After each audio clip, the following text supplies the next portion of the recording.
How's it going, everyone? Whenever I'm in Oak Cliff, I always got to find my way to Sankofa. It's a place where you can come, have great food, great fun, even great entertainment, great music, opportunity to enjoy our culture within our community, a place where you can come, you can bring your family, you can bring your friends, have a great time, and come enjoy Sankofa like I'm about to do right now.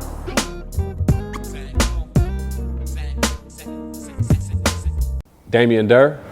Damond D. Fields. This is Kofa Conversations.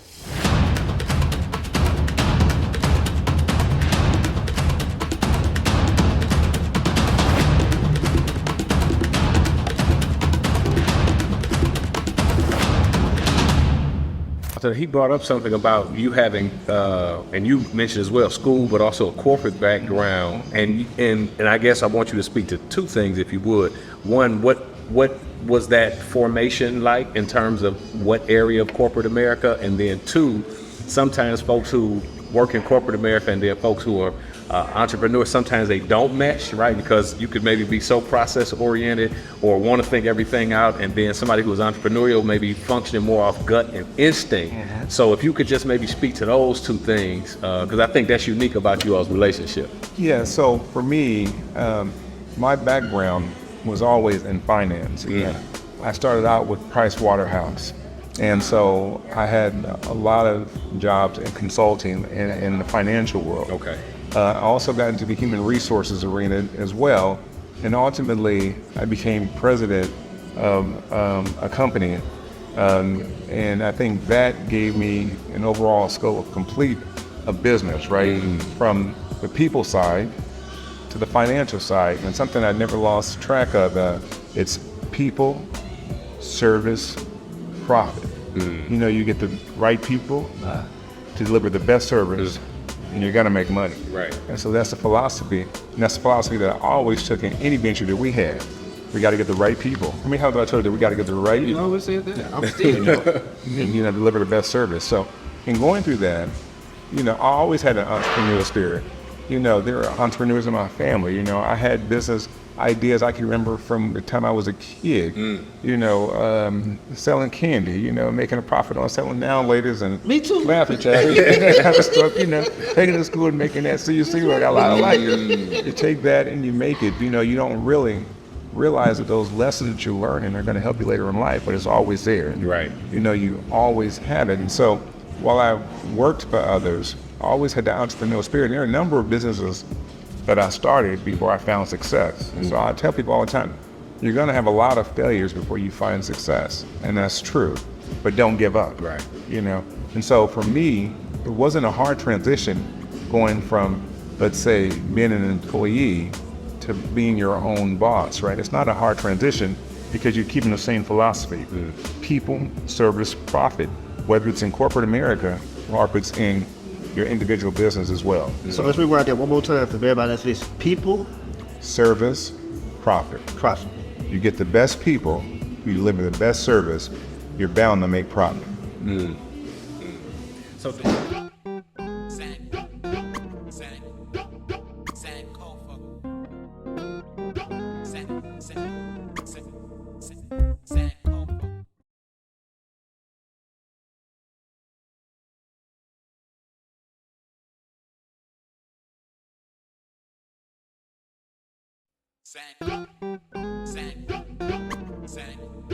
Whenever I'm in Oak Cliff, I gotta stop by Sankofa.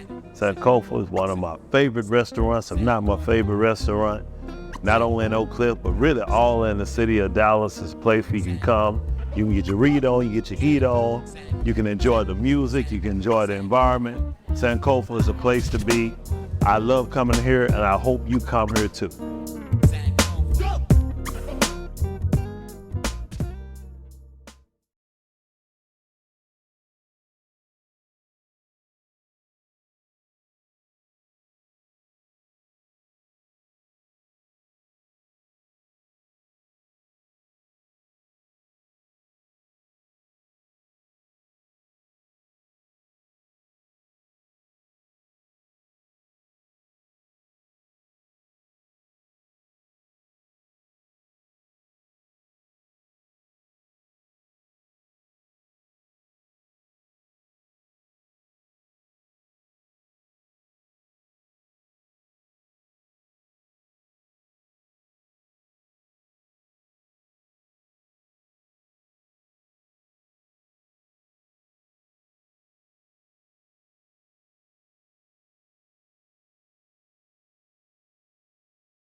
We good? Black to the building, black to the building, and black to the hill, and you know what time it is. It is your man, I'm Rashidi, aka Papa Rob, live at Sankofa. I don't know what edition of this is, but it is Sankofa Talks. And if you haven't had an opportunity to come to the restaurant, I suggest that you do. This is the closest thing to the card club that we got in Dallas down here. But I want to say this before we actually get started. One of the things I want to put on your mind is what your surroundings are like. The people that are around you, how empowered are you? Are those people that you're around, are they beneficial to you? Are they a drag on you? Do you really have a solid relationship? See, a relationship is a long-term association based off the mutual happiness of two individuals working together. Sometimes when you're working together, it don't work out. But it doesn't mean you gotta throw the brother away with the argument or with the dispute.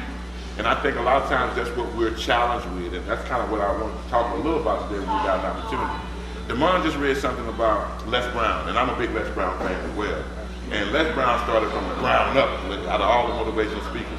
And I say some of the things he said I want to address later on. But with that, I'm gonna pass it to you, bro. Hey, Pepe, good to see you. Yeah, likewise, man. Good to be able to be here, man. Yeah. Be back at Sankofa. It's got the best southern comfort food, or however you wish to be able to phrase it here. The best food in the South. Anything south of I-30, I guess. But absolutely, what you were saying, brother, the topic of being able to see. Often we talk about relationships, I tell people it's like this. Relationships can be the best thing on the planet or the worst thing on the planet, just depending on how they formulate. I mean, that goes from your marital relationship to your business relationship to your economics relationships that you might have. Your children. I was just sharing something with you, but absolutely, the children. So all of these different things, we have to be able to evaluate those particular relationships. I mean, my man has a wealth of knowledge up here from one of the great ancestors that we talk about, Dr. Amos Wilson, that evaluated and looked at different relationships and how we need to bring them together in our community to be able to move forward. Wrote the Bible, as far as I'm concerned, about that thick. The blueprint. We got it. You know what I'm saying? Back in Prairie, that was IBLE, if y'all can spell that. You know what I'm saying? And so I'm just happy to be in the presence of the brothers. Happy to be able to build and be able to bring whatever information knowledge I can. Speaking of the basic instruction before leaving Earth. Yes, sir. We down here in the southern, we're the What did you just say? basic instruction before Basic leaving Earth. instruction. I said BIBLE. He give you the answer. Okay, I like that. I'm gonna write that down. That's what we do. What did you say that was? Basic instructions before leaving Earth. I love that. Yeah. So down here in the South, we talking about relationships. Being that we in the South and in the Bible Belt, my mom used to always tell me was coming up is you gotta find people that's equally yoked. Oh man, I remember that. Yeah, equally yoked. So, but when we first started talking about it was like when I meet female. You gotta find someone she ain't even looked yet. And then as I got older, I started to realize equally yoked meaning all types of relationships. Right. Because when you're not equally yoked, that's when that wobble comes in. So like when we just talked about in all forms and facets, I think we need to redefine what does that mean and what does it look like today. When we're talking about equally yoked, Well, what I see when you talk about equal love, the first thing you got to do to know that you're equally yoked is you got to know you. You got to know your own behavior patterns. If you're not clear on how you act, I remember at one time, I was very assertive. And for me, I never been any harm by being assertive or a little loud. And, you know, asking people who got offended. If I don't like them, you always talking loud to me, or, you know, talking, you know, they was assuming I was shouting at them. And I was like, you never shout at people, shouting at them while telling them I'm not shouting. Absolutely. But that means you got to go back many times and evaluate yourself. I think that's the big problem with equally yoked. You're trying to be equally yoked with the person you're pretending to be. See, everybody puts on a different face. I always say we become masters at imitating happiness and masking pain. Because you go into a workplace, and that's not you.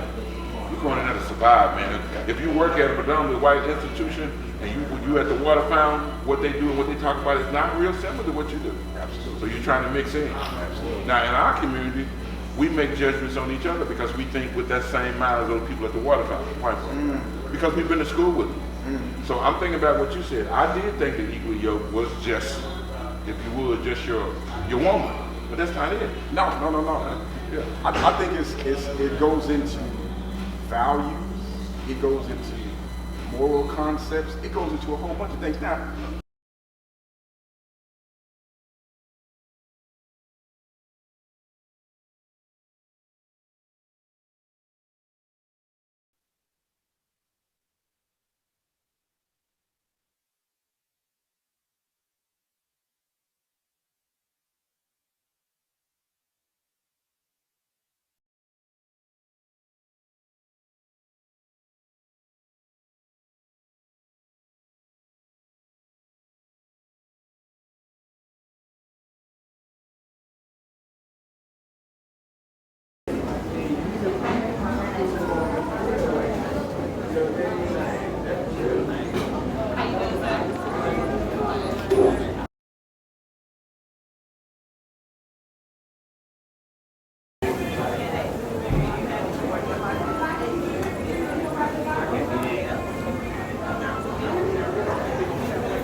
of course, you're going to be the only you.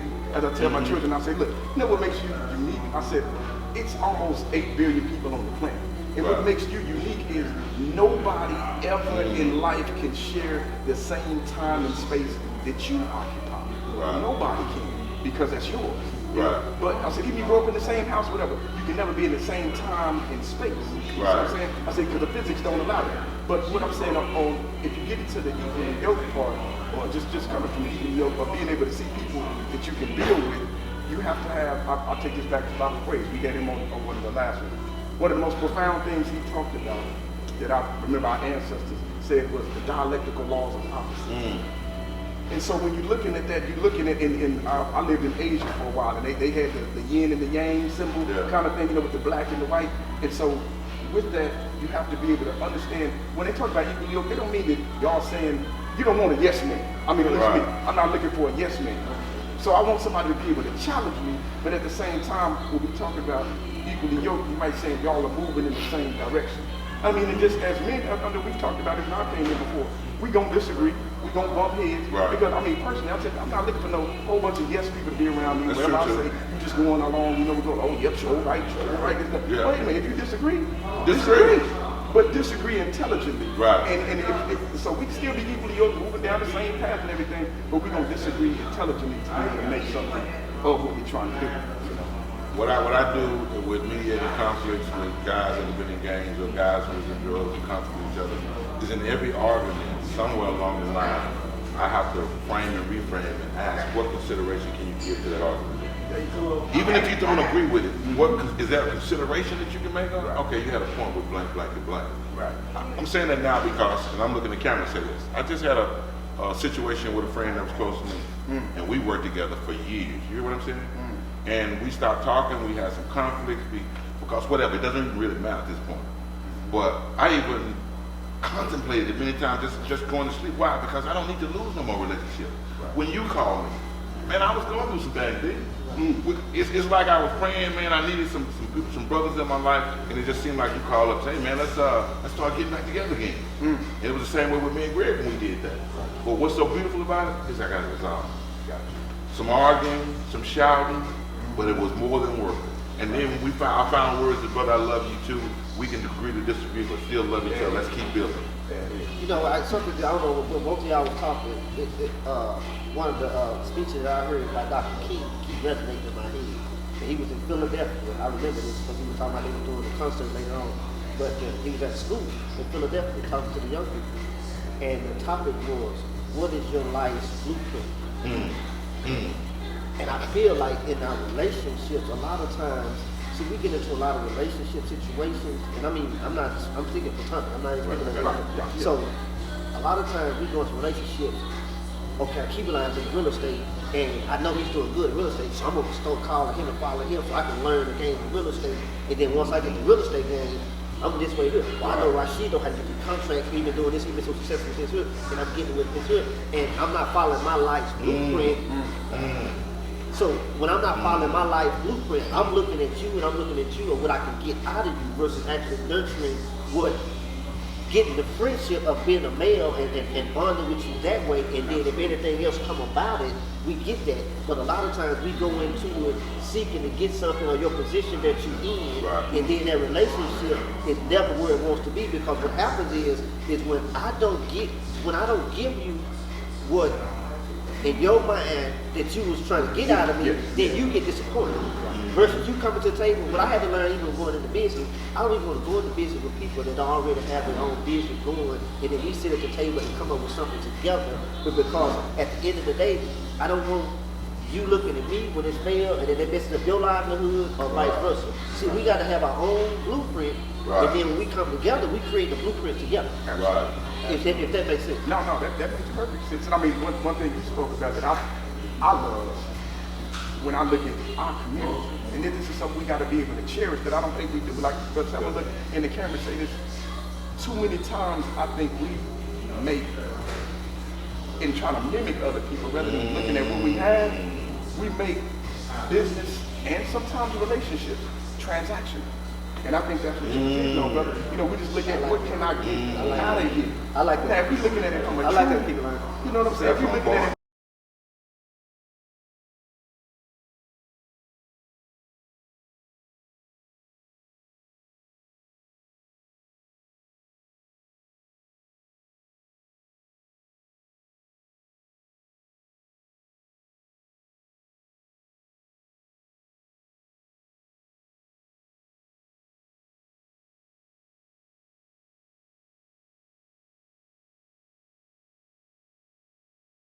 Damian Durr.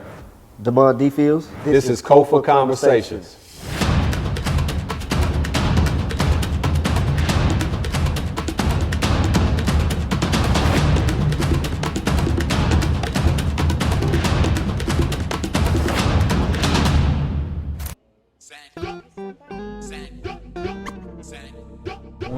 I'm sitting here with the real triple OG right now, y'all.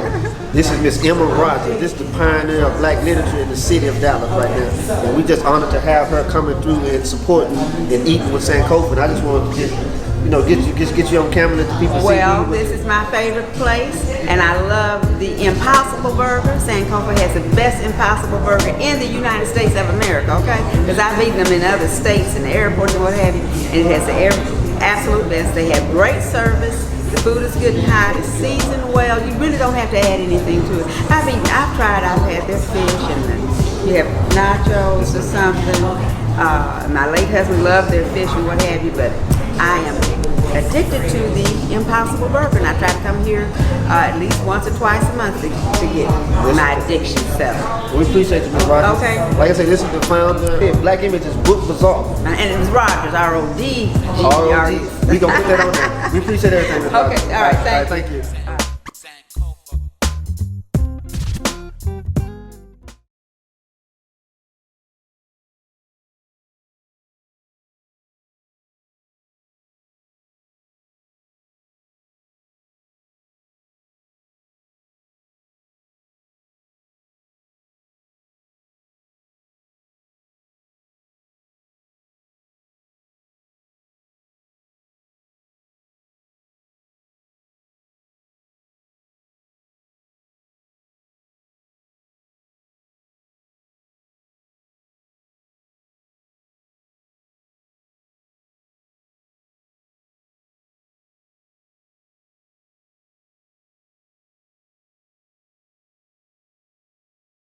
African concept of what we brought into, man, it's relationship driven.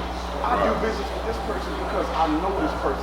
I trust this person. I don't come to Sankofa thinking, man, I might not eat it. I might get food poisoning. Right. Thinking that, you know what I'm saying? That's ridiculous. Right. I trust that this brother here has his staff. This brother here has his family there. They're looking out for our well-being, trying to make us healthy in the community. It's a relationship, you know what I'm saying? And we just happen to do business. Hey, I'm hungry. I'm gonna buy something here. You know what I'm saying? So we have to be able to get back into our essence of what we can bring is relationship type of business. And I'm saying relationship type of business, relationship type of what's your regular relationship, be it platonic or non-platonic, you know what I'm saying? But if we get back to that, building those relationships rather than making things transactional. Because when you were saying that, I was thinking that I knew a bunch of people who they will just leech on to be able to go so far, and then they off doing their own thing or whatever. I mean, I heard somebody, and I kind of told this to Damond, that we were doing something together, you and I. The person said, man, I can look at what Damond doing. I can learn it in a few days. And I was like, wow. I was like, this person been doing this for 20 days, 20 years. And you're going to learn it in 3 days. Yeah. So I was thinking, that's not even realistic. Every situation you came across in 20 years, there's no way that you will even come across that. That's like meet somebody saying, I'm going to marry him in 3 days. 3 days. You can't even come across every situation. That's crazy. You know what I'm saying? But You know what, man, when you said that, it's the same way when you're dealing with social service. Everybody assumes it ain't nothing to do with a nonprofit to go get the kids. Like, it ain't even nothing. That ain't even your first start, bro. And people don't even realize that. They assume they can go in. And then I see so many people who work for organizations who don't know the first step on counseling, framing, reframing, de-escalation. I'm just gonna go talk to the kids. Well, that's good, and you should do that. But if there are some issues that you face, that means you need to appeal to a higher authority. We generally don't do that. But I'm gonna give you something I normally use. I use Matrix to be able to go from change to transformation. Discussion is cool, but unless you got a way to change it. I call it Rashidi environmental matrix. First thing you gotta do with that matrix is what we talked about with Equal Yo. You gotta create a climate. If I plant a seed for something to grow, it may grow, but if it don't have the proper light and proper temperature, it won't grow to its fullest capacity. So you gotta have the right climate. If you don't have the right climate with us, this ain't gonna be successful. Then once you get the right climate, now you gotta redirect your energy. Every energy can't be going the same direction because we have a certain time to come here to do the podcast. We got an understanding of what we're going to talk about. So you got to redirect your energy in the direction we're going. Now, after you redirect your energy, here's what you got to do. Now you got to replace your vices. Now, after you replace them vices, now you get focused. Right. And then from the focus, you commit. Because if you don't commit to your focus, it's over. But that's some good science for y'all. Use that. I'm getting ready to go back to it, though. I'm getting ready to I already know you do it. Because he be listening. You'll be like, I'm going to come back and circle. you're taking it all in. See, what you just did right there, even when you call it the Rashidi, Environmental matrix. see, we could go with the Pythagoras theorems. You know, they create all this here, or the, what's the other one? Even the Ponzi scheme. Yeah. Well, I ain't heard that word. I know that the Ponzi scheme, but he went back on it, didn't he? You know, That's back to the phone where they was 900. So I won 900. so we have all of these. Everybody creates something, and they make a reference to where they come from, and who they are. And what you just did with that was brilliant. I mean, even the format and everything that you did was brilliant. And what the first thing I thought about, I'm saying, we'll go out here and we'll pay $1,500 to go hear the Maxwell Leadership Group do the same type of thing. That's no point. That's no point intended. You hear great information, but because it's European and they can format this here. I mean, because the guy is brilliant. Right. But what you just did was some steps that the people in your industry ought to be trying to adapt in the format this year. The same thing with you in the real estate. This man been in the real estate over 20-something years. I didn't know that. And got all types of accolades behind it. You know what I'm saying? Mm-hmm. But he's independent with it. But we go to Keller Williams and all these other people and let them rip you off. Yeah. You know what I'm saying? It was like the Isis Cola, case in point. It's unfortunate. Well, I won't say it's unfortunate. It is what it is. The situation with Deion Sanders, and I think fair exchange is not a robbery. And I know that there was 60,000, 62,000 tickets sold, and you said it was 28,000. So that means 32,000 times 20. That's a lot of money missing. I'd be a little high too. And if you consistently said we had 28,000, but it was always over 28, at least 10,000 more. This man done lost a lot of money. Damien Durr. Damond D. Fields. This is Kofa Conversations.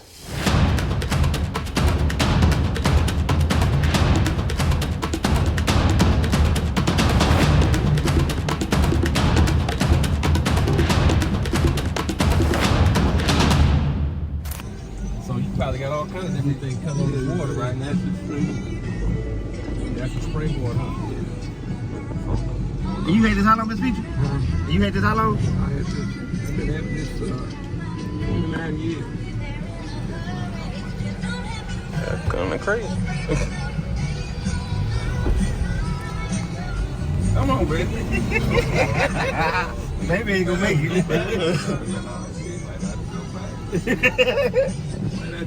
Walk in the mud. I got my new tennis shoes on, man. It's my second time wearing these shoes, man. I'm gonna take my socks off. Oh, this that big one.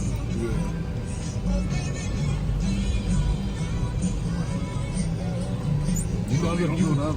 You can see it's naturally go down through the center of the property. The water done? Yeah.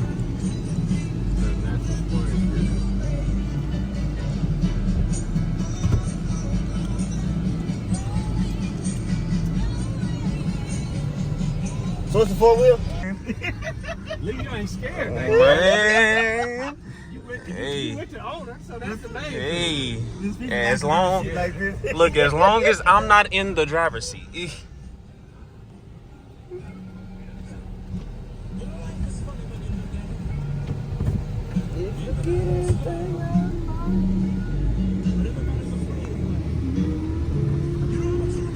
What's Lacey playing all this kind of stuff, man?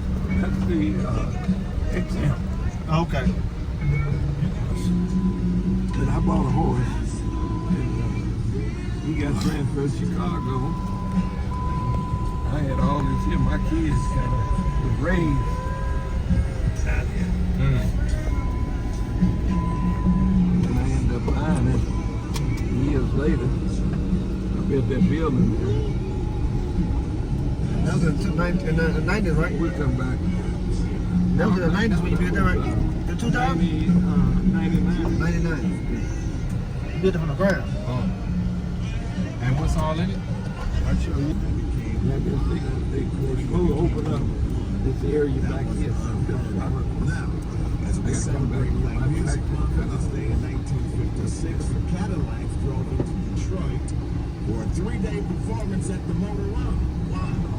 In New York City, Clyde McFadden made his last appearance with the Drifters at the Apollo, celebrating Black history and Black music. Right here in Soul Texas. And where the hell we going? See that train right there? See, all this here gonna be development, man. This gonna be Oh, this is what you gonna develop right here? apartments, mixed-use development. Come on. Now, how much is allocated for that? We just gonna see, we just all of it. You know, I mean, I allowed to sell it all on. The university.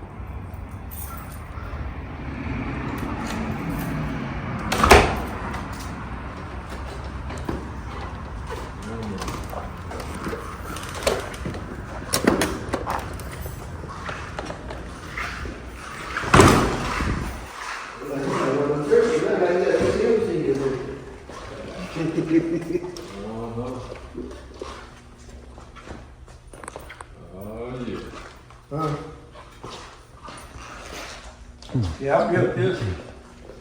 They gave me half of the money. They felt like I wasn't gonna be finished.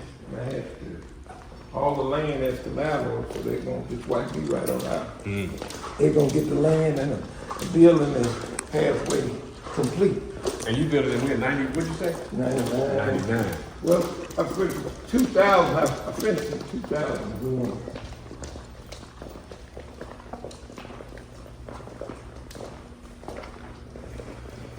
You got rid of food baby. Huh? You got rid of food baby. There go the ATM right there. Yeah, the food baby here. Last time I do it. Had a ping pong table one time. There's the food baby right here. I want to have food tournament. Yeah. You can shoot. See, huh? Yeah. You shoot. See, this is a non-combustion building. I had to build this building with all metal studs. See, all this here is metal studs. Ain't no wood studs in this building. So, watch this here. See the acoustic in here? Yeah, you know. So I got interior brick, exterior brick, insulation all the walls. So it's brick on both sides. Yeah, yeah. And then I got piers. 15 feet. I got 15 feet in the foundation. Really? Yeah. So Randy did the bricks too? No, Randy did the beams. Yeah, The steel. The studs, yeah. And what's the square footage on this? 8,500. Really? But let me tell you the story. With the deal, when I calculate and keep up with all of the funds, see, I'm gonna go to them and say, hey, this is what I want to do with these kids and set up a program.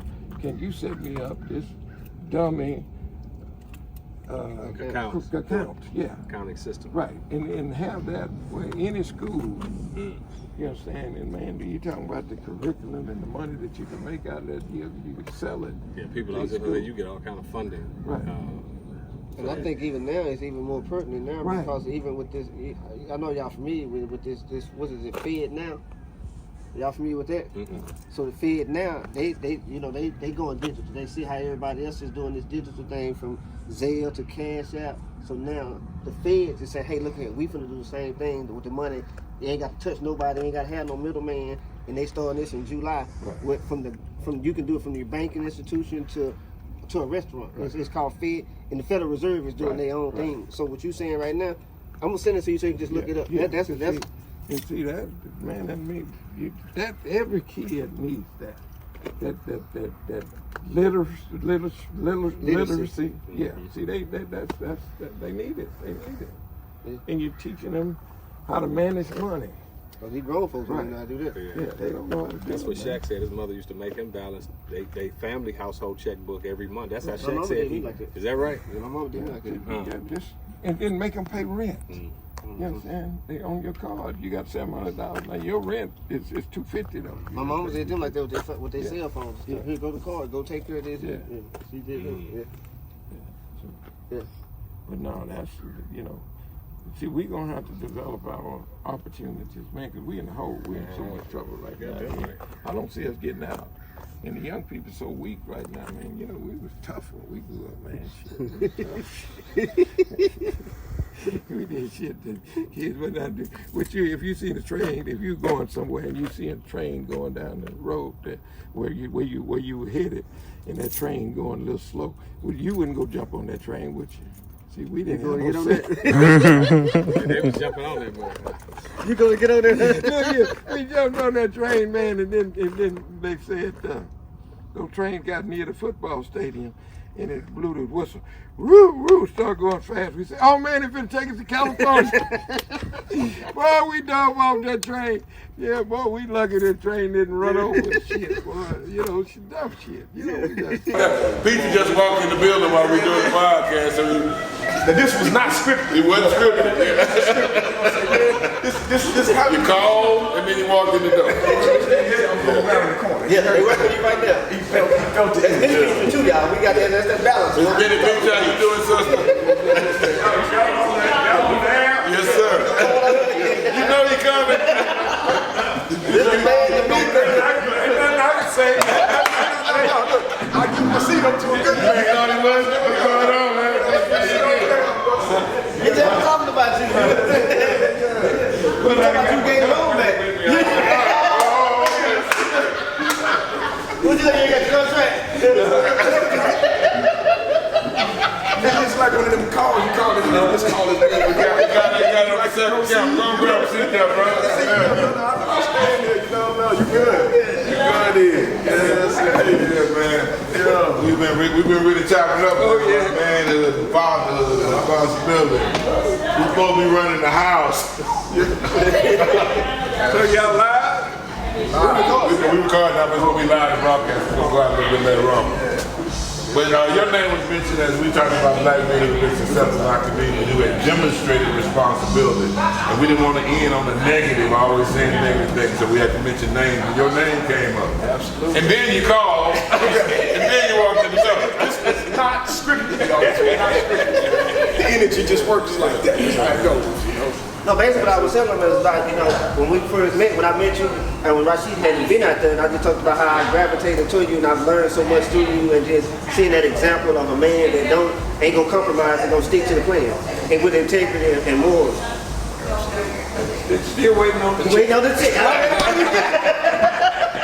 That's his mantra for life. I already knew we were gonna talk about that check, you know. But this on the Skyline Ranch, everybody. Skyline Ranch. Skyline Ranch. For those who will be watching, we're going to have a million of followers in here in a minute anyway. Absolutely. Do it now? Yeah, yes, sir. Yes, sir. Got the floor. I'm Robert Petrie, owner of Skyline Ranch, Dallas, Texas. Own Petrie V Auto, been on the same corner 45 years. I've owned Skyline Ranch for 29 years. Skyline Ranch is 90 acres. My company has been able to accumulate about 132 acres of land in the city of Dallas. In the city of Dallas. The ninth largest city in America. But it has not been easy. He's a fighter, y'all. He's a fighter. Been for a while. You may be the single largest landowner, black landowner in the city of Dallas. Well, I'm with the white folks now. Black folks. You said the largest. Black on our side. I got more land than Jerry Jones and Mark. Y'all did hear that. Together. Yeah. These are facts you can look up. Things we make it up. And I guarantee you, anybody who's watching, you weren't aware of that. And you probably made assumptions that you didn't know. That you're assuming, yeah, he's the largest black, but that means everybody. Yeah. So it's things like that. That's what I'm saying. This is fantastic. It's having you here, bro. Absolutely. So I didn't get in contact with you. They want to come and help make some more money. Skyline Ranch is 1801 East Wheatland Road. Our website is skylineranch.com. My car business is 2642 South Hardwood, right down the street from downtown. Been on that same corner 45 years. Now you say that the Skyline Ranch and the Skyline Ranch and all the land you have, tell them how much you started with. Started with $300. All the cost was $272, had $28 operating capital.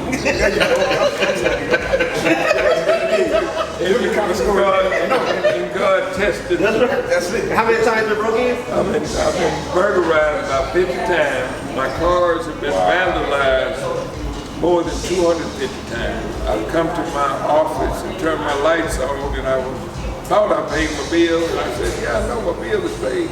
and they pulled the cop out of my building 2 times. Now, here's the deal. I had, you know, and it's a struggle. You don't start at $300, you're struggling. So I had 11 cars on the lot, and I was not able to put gas in 11 cars. So I got 5-gallon gas cans, and anytime a car run out of gas, I pull a little gas in. And during that period of time, cars was carbureted, and I pulled in the carburetor, start on up. So I left one evening, I had 11 cars on my lot. Got there the next morning, I didn't have 1 car on the lot. And I said, whoa, wait, you know, is this a bad tree? But what happened, 10 of the cars run out of gas around the corner. And look at, and I got my little stuff, and I was found my other car. But all that trial, though, you never quit. I never quit. I got quit. Yeah. Well, I'm gonna quit. The last part, I bought a guard dog.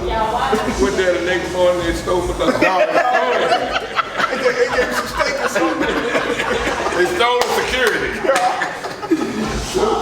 No, but it, you know, but it made me strong. And, you know, I got some, you know, I grew up in the projects, you know, and you know, it made me tough.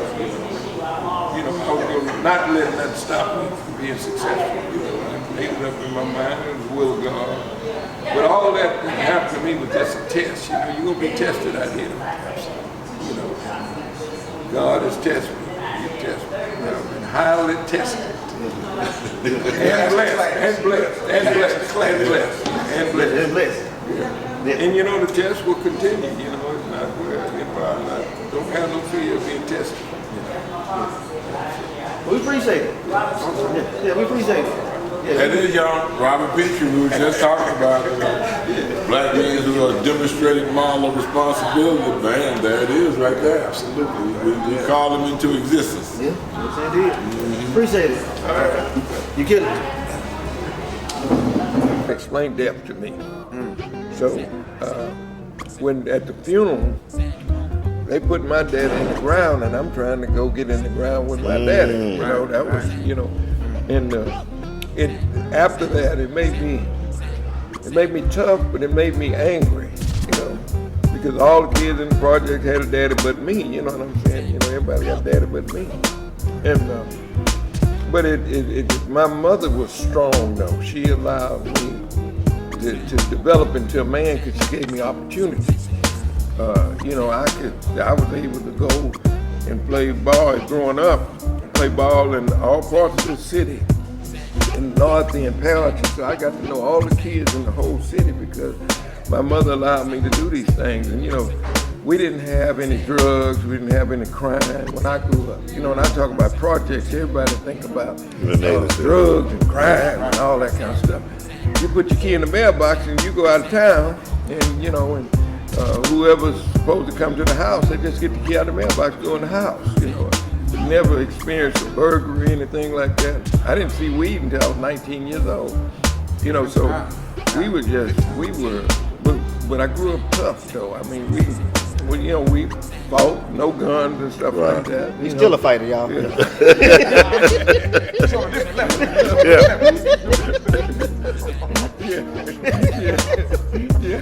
Yeah, I had to change my method. Was you the only child? No, I have a brother and a sister. Older than you or younger? Yeah, my sister's younger, my brother's older.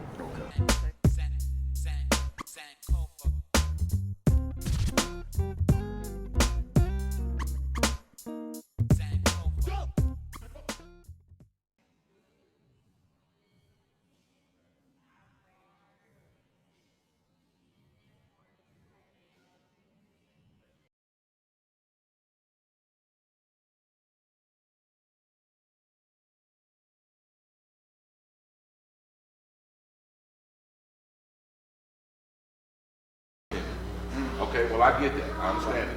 But you transitioned and you went to Colorado, right? Colorado State, right? They don't have money yet.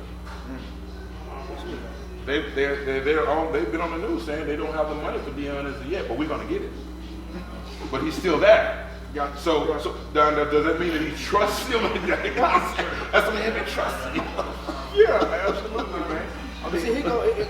Now go ahead. No. I was gonna say just on the Dion thing. Yeah, I mean, I went to Prairie. I went to an HBCU. Matter of fact, unfortunately, I went down to the game last year when we were playing Jackson State. Prairie got to the SWAC championship with Jackson State, and unfortunately we lost, but that's okay. You What was the know score? Was it? we didn't get. Was it competitive? Okay. Oh, no, It was competitive. We ain't the Prairie from back in the 90s. I hear. No. Yeah. We like I said, California, we could pop Our our colors collars now. So we win some games, you know what I'm saying? Yeah. I think, I forgot what the Louis Street was back in the day, but either way, I mean, but on that Dion thing, I mean, I was hopeful that he would be able to stay at an HBCU to be able to create a model for others. I mean, I'm dating myself, but I would have liked if Warren Moon could have did that. You know what I'm saying? I mean, You are dating yourself. You know what I'm saying? Y'all know about Warren Moon. You know what I'm saying? Number one. Canadian football league going back to You know what The I'm Houston saying? Oilers. Just like Houston, when you had the Oilers on the helmet. you know what I'm saying? The little oil, like, oh man, what is that? What kind of mascot is that? True, they gonna say that's the latter team. You know what I'm saying? But no, I mean, I was hoping that the HBCUs could be able to benefit, from that particular model that was set up. So, I mean, things like that happen. We got a little text group. We say, man, Dion is about prime time. That's his brand, man. And that's what he gonna do. That's what he gonna do his thing. So, Well, I say fair exchange is not a robbery, but having dealing with now that I'm heavy into mental health and when got certified as a mental health clinician, one of the things I learned in my process, I always taking notes because notes make me become accountable, is when someone's addicted, we always think you can be addicted to sex, you can be addicted to drugs, there are many things you can be addicted to. But when you do, if you're gonna change, the first thing that happens is what we call pre-contemplation. Ain't nothing really wrong with me. I don't care what y'all saying, I'm good. All right? You're not considering it, it's pre-contemplation. The next one is, something happens, now you contemplate. I ain't gonna tell you that I'm contemplating, but I am. And then the next one is, I wanna change, but I'm reluctant. And if you don't have that circle, that climate that you need, that reluctance will turn into rebellion. And after a while, if you don't have that climate, it turns into resignation. Man, this ain't gonna work no way. See, these are processes. And the only thing that comes around is rationalization. And that comes around from the climate. I just believe that we have to have structures in place like these to get to the next level. You just can't talk your way no more. no. It's a science to having relationships. That's why I always think everything is business, not to be the that makes See, sense. if we look at everything from a business point of view, so basically what you're saying is it was a great idea and it was innovative, but and I'm not making no excuses for anybody, but when we dealing with, because I still want to, we're gonna bring Dilly in a minute. We're gonna bring Dilly in. But what I want to say is, if you look at it as a business, what you're basically talking about is the idea we put it too far ahead of the game, and we didn't have the infrastructure set up. See, that infrastructure it's almost like building a house before you check to see if the gas and the oil, and the electricity and all this stuff had already been rigged.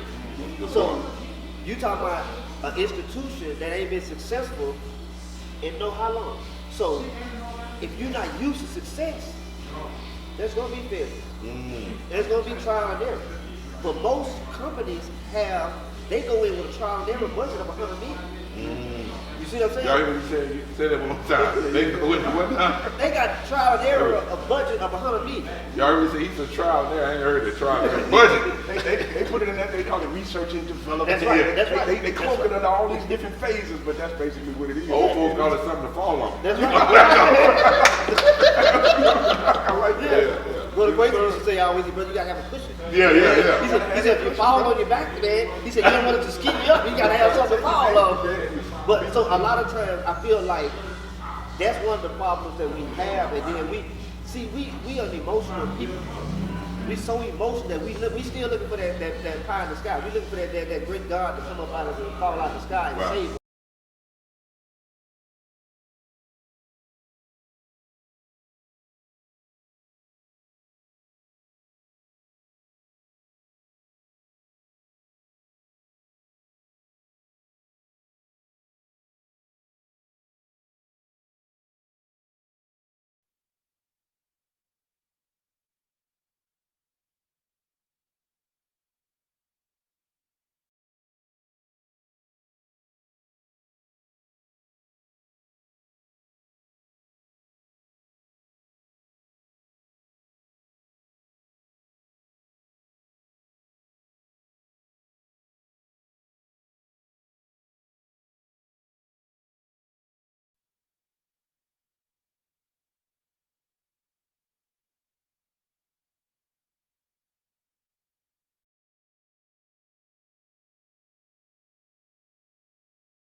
And I'm bringing the reason I'm saying this here, I'm gonna be through, is I said nearly fuller because I still believe that we have to hear what he's saying.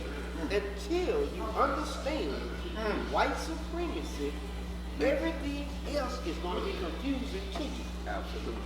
People don't take that deep. They hear that on the surface and they kind of do it as a cliche, like, oh yeah, you know what I'm saying, they understand it. But you start to break down the level. You get to Dr. Leary Fuller, man, and he had 9 areas of people activity that will pretty much cover anything on the planet that a species of humans can go through. And I don't know what baboons and fish, I don't know what they go through. If you're a human, you can relate to one of these things on here. And so what he said was, you know, in looking at all these different things, white supremacy has formed and made it.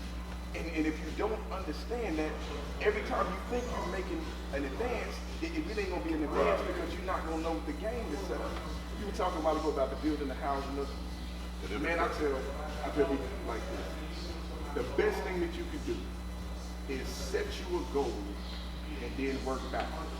Most of my children are like, what do you mean work backwards? I was like, just take it on a basic level. If I want to make 10,000 steps for the day, your Apple Watch, Fitbit, whatever, say you need to have 10,000 steps for that day. The first thing you do is take one step at a time on that. And so I tell you, if you do that with your relationship, you do that in business or whatever. I want to be able to make $1 million. Okay, so how are you going to get to it? Because many times what we do, get back to Dr. Fuller, what he said is things happen like this. Thought, speech, and action. In that order. You know what I'm saying? We can't mess up the order. Thought, speech, and action. And so many times we think it. I want to be able to say it. Yeah, I want to be able to in the practical steps of, okay, how I'm going to get there. We just leave it out there as some empty goal to be able to do it. And that's why, how you were saying about processes and putting things in the order are of paramount importance. Like you said, to build a house, and when I go in and build a property, I have to start with this. Then I go, I start with a foundation. Actually, I put the plumbing in first. I start with 30. You know what I'm saying? You have to go through that process. If you mix up the process, then it ain't going to be right at the end of the day. So you got to be able to set your goals, whatever you're looking for to do, and work backwards. And many of us, we're so concerned and so consumed with today, we don't get to be able to see tomorrow what we really want it to look like and work backwards. We in the rat race to just make it, you know. Well, I have something similar to that, what he said, but a lot of what I do to get my curriculum together is really full. The whole concept of codes of conduct, the whole concept of structure. And I realized that, I just listen to him in the car all the time, and every time he was saying for every action, there was equal and opposing reaction. And then he started talking about cause and effect in my mind, because I have to change the process. I'm a guy who's causing effect. You see what I'm saying? That's the way that you do that. My process was image and shape your reality. What you see reflects what you feel. What you feel reflects what you think. How you think dictates how you act. How you act will dictate how others will react to you. That reaction defined by society is your status. Them some lazy. Are they sorry? Or they work hard? But that's determined by how people see you. And how you see things starts in your head, not really with your eyes. So it is really a process, and I think that's what we have to work upon. But people are image driven by, when they came with the Indians, what did they do? They give them beads and trinkets. And then they gave you something to numb the fact that the beads and trinkets don't work for you. The beads and trinkets to us is what materialism is. Everybody got to chase is the money chase. It ain't about your passion and what you do no more, dude. So when you lose passion in what you do, you'll steal from your brother. You can last as long as you last, because you got a passion for what you do. It's impossible for you to have done that without that. I always tell people, I say stubborn. That's a good point. That's a good point. You be in business a long time, you have to be stubborn. Because the numbers don't fit. Right. Every time, you know. Right, right. But let's look at it, man. If you don't worry about these numbers right now, you may well get on out of here. Because you ain't going to be in business long. You gotta have certain principles have to be there. I mean, that's whether you're dealing with a friendship, a marriage, a business arrangement, whatever. Principles have to be there, and sometimes being stubborn is. Yeah, he said numbers don't lie. They lying today. He said the devil is a lie. These numbers is a lie. When we say we tell the truth, we say numbers don't lie. People do. Right? Numbers don't lie. You know what I'm saying? So if you stick it with the numbers, you're good. You know, you're good on that. But I just think even for this is for me, for those who are listening. If you don't have it, get you a camaraderie of some brothers that you respect and that respect you in a circle, and see how you build your psychological infrastructure. You cannot keep pounding. You keep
There you go.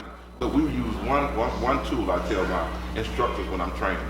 You can't come and work with kids and if the only thing you're using is a damn hammer, you're not gonna be successful. They're not nails. They come in with a hammer. But you gotta come in and have an understanding. Same way with business. Everybody assumes when you do something and you make it look easy, if you ain't coming in cussing, talking about these people doing anything, first thing they gonna say, man, I can do what these do. Exactly. Yep. Matter of fact, I'm gonna open me up a restaurant tomorrow. I've seen it. We'll close out about a weekend. That's right. 2 weeks, 2 or 3 relationships. Give them 3 months. Yeah, I done went into a partnership with someone that put up all the money for the restaurant. We gonna do 50-50. I'm gonna bring up all the money. I said, I just need you to come and put it together. I said, well, shit, I ain't know about that. Yeah, all that. That's my 50K. Yeah. So we get to running. I'm saying, no, this ain't gonna work. Because you based it off of corporate world and you based it off of your degrees. And I'm saying to myself, first of all, the money that we playing with ain't no real money. The only reason I said we could do this is because I know how to turn some corners. Right. That come from your years. So that experience you can't pay for. That's wisdom. We got paper. We on paper that we 50-50. I see this. I said, this is not gonna work. I said, so what I'm gonna do, I'm gonna let you have this because I'm not gonna be your scapegoat. I could have sit there and grab some money and just sit there waiting for them. I said, here, you can have this. I'm gonna back it all the way out. Absolutely. I'm gonna back all the way out this deal. It didn't last too long. It did last year. Wow. You like the gambler, Was man. that You know when to hold them, when to fold them, when to run like hell. But I thought about what both of y'all were saying, though. I was just thinking about that. But what I thought about was Dr. Dennis Kimbrough. He always says, if you the smartest one in your group, you need to get another group. And I was just thinking about when you was talking, that's what motivated me to keep searching and get more knowledge. Is that when we had the group years ago at Rashid Enterprise, and then sitting and listen to you articulate, and then because this man, ever since I've known this, he always got a pen and paper. I've never seen him without this guy. You know what I'm saying? I do it when I'm at home, but I've always been able to grab it in my head because okay, 2 minutes. Okay, so but I just want to make this point here. But my deal was in the beginning. See, when you talk about Amos Wilson, the self-hatred, Right. It was and I know what necessarily self-hatred. It was just like when you're confident and stuff like that. I feel like I could spell all the words and all this type of stuff the way it needs to be spelled. So I twisted and said, look, I got to memorize this as much as I can. You know what I'm saying? So we'll come back to it because I know we need to flip out. And what I do is I just misspell the word when I'm writing. I know what I was trying to say. As long as I can phonetically.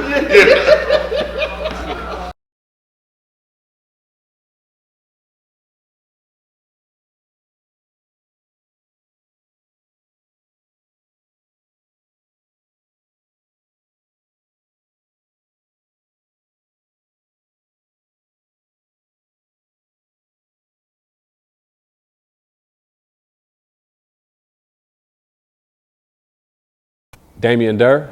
Damond D. Fields. This is Kofa Conversations.